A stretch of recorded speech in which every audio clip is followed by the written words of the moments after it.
Bringing Jamal Crawford, LA Clippers guard, joining us here on the Dan Patrick Show. Jamal, you probably didn't see that display of basketball. It wasn't very good. Actually, I did see it. Did you just airball layup? Yes. Yeah, I did do that, Jamal. You did? Yeah. All right, we'll act like we didn't see it. It's all right. It happens. Have you ever airballed a free throw? No. I've never airballed a free throw. I've airballed a three-pointer before, but I've never airballed a free throw, that's for sure. When you see guys airball a free throw, is it hard to keep a straight face? It depends on who it is. If it's somebody that I've played with in the past, and I'll give them a hard time later, but at that point I try to be supportive because I know that they feel like the world is getting a little bit smaller on them. So, yeah, I definitely give them a hard time later on. Who's got the ugliest free throw shooting form that you've ever seen? The ugliest? Yeah. Wow, that's a tough one. Michael Ruffins was a little funny. I remember that. A little different. Yeah, it looked a little different. That was one for sure. I think J.O. has a different looking one, but it works for him. It goes in. Yeah, is free throw shooting, is it about a routine? Is it about good form? What's the secret to good free throw shooting? I think it's a little bit of both. I think if you do the same thing, I always tell kids in my camp that if you do the same thing every single time you go up there, you're probably in a better rhythm and you probably get a better outcome. But for me, it's mental. You know, every time I always think you're going to miss tonight. For whatever reason, I can shoot 10 of them and make 9. I'll miss that one. So I think it's partly mental, and you have to lock in and get in a safe place where you feel comfortable. Is Jamal Crawford, LA Clippers guard, joining us here on the Dan Patrick Show. Steph Curry recently lost a shooting contest to Mark Jackson. Doc Rivers is your coach. Could you beat him? Yes. Doc's not beat me in a shooting contest. Doc stays within the city limits, so he'll be everything 15 feet in. He may get me there, but if we stepped outside of that, I think I can get him. Well, you wouldn't assume, though, Jamal, that Mark Jackson, not known for being a great three-point shooter, could beat Steph Curry. I would assume that's for sure. But you know what? All the guys that play in the NBA were the best in the world for a reason, you know, and even Mark Jackson, he may not have made him a lot, you know, in the games or didn't shoot him a lot, but guys work on their game and they knock him down consistently. Better crossover dribble, you or Doc Rivers? I definitely got him in that aspect. I have to have him. If I don't, then something's wrong. I think I got the better crossover. How many times have you been called for carrying in your career?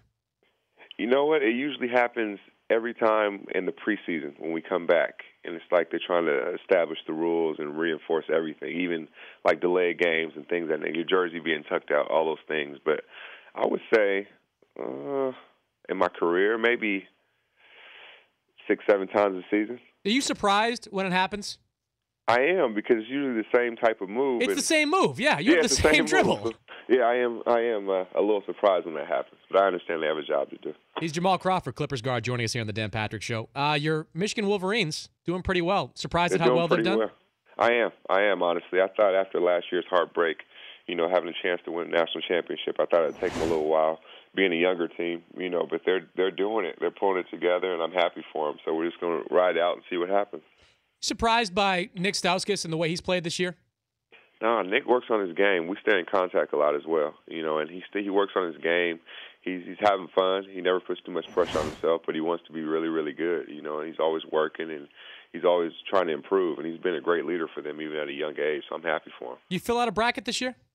No, I didn't. I didn't think the $1 billion could really happen, so I didn't go for it. I just watched everybody else fill out the perfect bracket, and I just really wanted my Wolverines to do well. So you're a $1 billion bracket in, or you're out? I'm out. I didn't even try. I didn't think it was realistic. I thought, you know, nobody would get it, so I didn't even try it. But I just watched from afar and pulled for the Wolverines. If you won the $1 billion, what would you do? Oh, man. If I won the $1 billion, I'm sure I'd give a lot of it away to charities and things of that nature. And I don't know. I just try to be a blessing to other people that I think deserve it but may not have had the best time. So that's pretty much what I would do. I'd give a lot of it away for sure. If you were going to buy a franchise with that $1 billion in any sport, what would it be? Basketball. After I finish, I'll bring a team back to Seattle for sure. Really? Yeah, I'll definitely get the Sonics back in Seattle. That's who I grew up on, watching Gary Payton and Sean Kemp and Detlef and all those guys. So I'll definitely bring a team back. Do you think that's going to happen someday, that a team will go back to Seattle? I hope so. Because at this point, us NBA players that are from Seattle are the closest thing that, you know, these kids have to watch. And I do a summer league there every summer, and I brought Kevin Durant and Blake and LaMarcus Aldridge and Kyrie Irving and all those guys. And some of those kids have never seen those guys in person. They've only seen them on TV or in video games, you know. So for them to see those guys was pretty cool. You know what I'd do with $1 billion, Jamal? What would you do? I'd buy the Boston Celtics and I'd start myself. You would not start yourself. I would. I'd start over Rondo. No, not missing layups, air ball and layups. You would not start yourself. But as the owner, you can do whatever you want. So I'd instruct the coach that he has to start me and play me 20 minutes per game.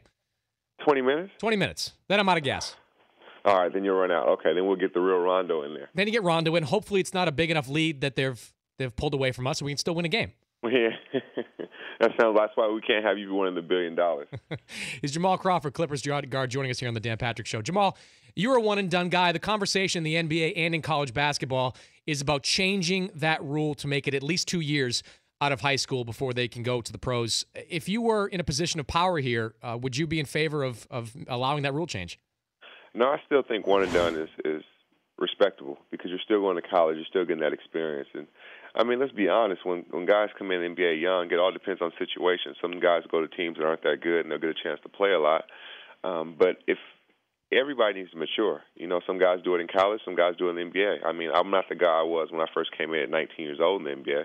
You know, so you mature and you get through it, and I would want to see it just be one and done, but I'm not the powers that be, so I just sit back and watch. But this doesn't happen, Jamal, unless the Players Association permits it or signs off on it. You know, as a member of the Players Association, a guy that's been around for a while, would you be a strong advocate that it didn't happen, or are you more indifferent to it at this point? Well, I'd be a strong advocate. I think that it didn't happen. You know, like I said, 1 year for me, it worked out. A lot of guys, sometimes it doesn't work out, but some guys, if they stay 4 years, it doesn't work out. So it all depends on the player and how mature they are, and maturity is not coming, you know, with just how old you are. So it all depends. You have guys like LeBron James and Kobe Bryant who didn't go to college at all, and it worked out just fine. I know those cases are few and far between, but they're some of the best players of all time. So everybody's a little different. As an advocate against it, is it because you want to see these college players be allowed to earn a living early? Because as an NBA player, you're not really losing jobs as a result of it. All these jobs will still be filled by other players. It's just because you want to see these college players get the opportunities? Yeah, if the opportunity's there, I mean, why not? You know, like I said, I understand 1 year. That's something you kind of have to do now. You know, guys are, and especially with the league, is getting younger and younger. I remember when I was growing up watching, you know, guys like Gary Payton and Michael Jordan were still playing at a very high level and well into their 30s, you know. So I understand it. The league is getting younger, but I still think just 1 year is good enough. You get the experience of college. You get a chance to get away from home, out your comfort zone, you know, and if you have the opportunity to go, why not? Getting close to the playoffs, feeling pretty good about how you guys are playing? Yeah, I'm feeling really good about it.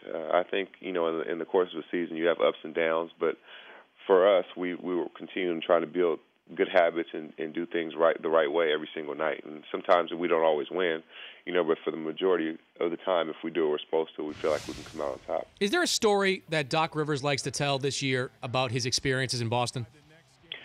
You know what? He does sometimes, but not too much. Not too much at all. He feels like this is a whole new experience, but he has that to draw from.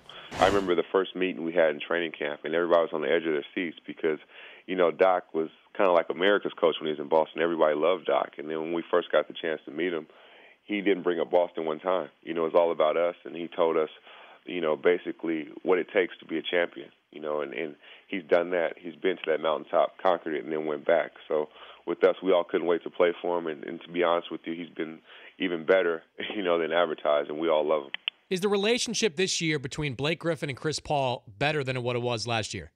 Oh, definitely. I think that comes with time and experience. You know, those guys are, I mean, how many teams have two guys on their team who are both MVP caliber players? You know, so there's some give and take there, and they've both done a great job of that. And to see both of them, and you know, and where they're going, our team, their leadership qualities, not just on the court but off the court, they're always on the same page. They're always talking things out, and they're both young guys in their prime. So for us, we feel like the sky's the limit. Can Chris Paul dunk?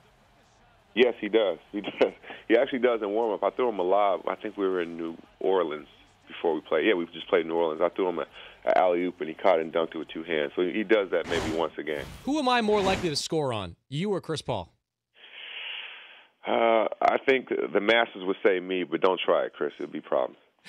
Good to talk to you, Jamal. Best of luck the rest of the way and in the postseason. All right, thanks a lot. That's Jamal Crawford, Clippers guard here on the Dan Patrick Show.